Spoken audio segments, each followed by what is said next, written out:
And we have the start. They're all looking really excited, just pulling through. So basically you'll see as they make their way to the end of this first short run, they'll be hitting the water for the very first time. This is the first big shock of the day. They hit the water, it's very, very cold. They've only been up for about an hour or 2 hours or so. You warm up at the very beginning, but then when standing on the starting line, you tend to cool down a little bit as well. So we're not too far off hitting the water for the first time. It's the first big shock of the day, as I say. As you can see, it looks very, very pleasant here as they set out towards the first swim here, running through a little bit of forest now. And as we can see from the pictures from the boat here, the first swimmers are now in the water and making their way. You can see behind them there as the rest of the competitors stream down towards the water's edge. This is where it gets really tough. The first couple of strokes in the water, trying to get ready for the, trying to prepare and to adjust oneself now. They have actually been a lot off course when they started swimming. That's one of the hardest things doing a long open water swim, is to actually locate where you're gonna go up. But if you spot far off in the background, you can see a Torén and Jesper Svensson. It could be them. They are very strong swimmers. There are 9 energy stations, as they're called, throughout the course. Up from the water, 1.6K close behind, so. And now when we have started the day the best way we can. See that they're coming in land now. They're just running across the stones here. And they will be coming to the first energy station as they go along here. This is the first chance they've had. Number 2, mile breaker öppet hav with Daniel Hansson and Lelle Moberg. It's a great day and the weather is a bit too good. No waves, and, but otherwise with the sun and everything, it's going to be a great race. And Paul, team 1, and they're actually taking some and they pulled away from the other team. First, good job. Are you feeling good? Yeah, very nice. Nice weather. Oh, perfect. Everything good? Yeah, everything good. How's the knee? No, it's not good. It's a mental battle right now between me and my knee. The races has been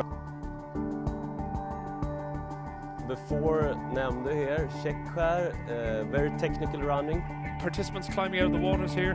You can see that flotation devices are very, very helpful, usually to lift the legs. The legs are what provide most of the weight in the water, and that's what keeps most of the effort going, is to keep the legs pumping.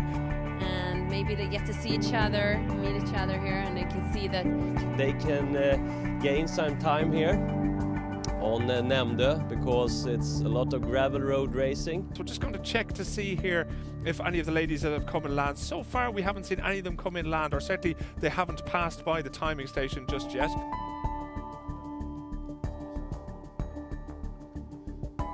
Looking good? Oh, looking good. Because it's the coolest race in the world. So some of the athletes who pass by without taking anything to eat or drink. Last year, Björn and Paul was up here at Kvinnholmen 4 hours, 39 minutes.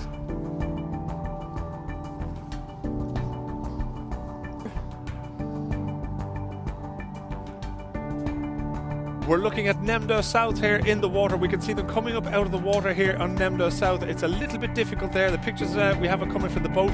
The maximum distance that there can be between them is 10 meters in the water and 100 meters on land, cooling as they went along. Everything from bananas and energy bars to hot dogs, and the famous Swedish cinnamon buns is what's fueling the muscles leaderboard.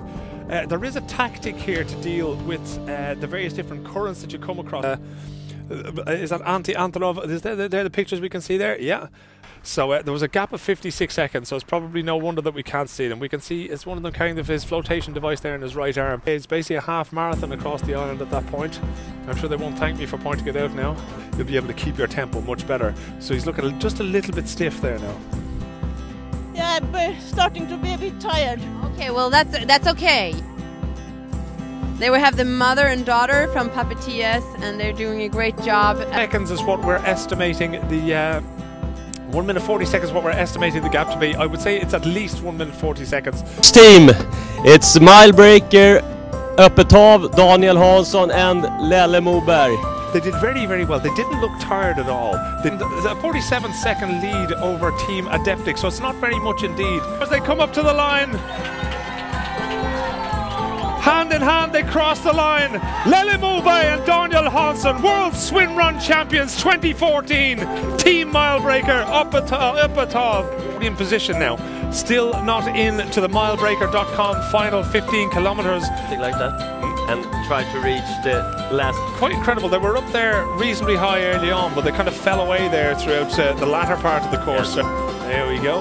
Mabel is 22, only 22 years. 22 years old, yeah. Go within a specific time, but Pia in that team, she was sick.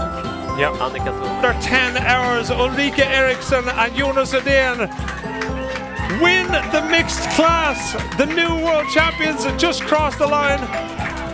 Shrieks of joy there. They're out of the water. So the first ladies team has made it onto Ute, onto the last leg. Come across the line, Swimrun World Champions 2014 in a time around about 10 hours and 23 minutes. Mother and daughter, certainly daughter anyway, going to grounds instantly. She is completely out on her feet. She has driven her mother on throughout the last, must be the last 10 kilometers. She's been driving her mother on the whole way, and they've done an absolutely tremendous job to get here. And they are far and away miles ahead of the competition, who aren't even on the island yet. So they've crossed the finish line without their nearest competitors even making it to Ute. They are completely worn out. They can't move. It looks to me like they're actually sobbing with the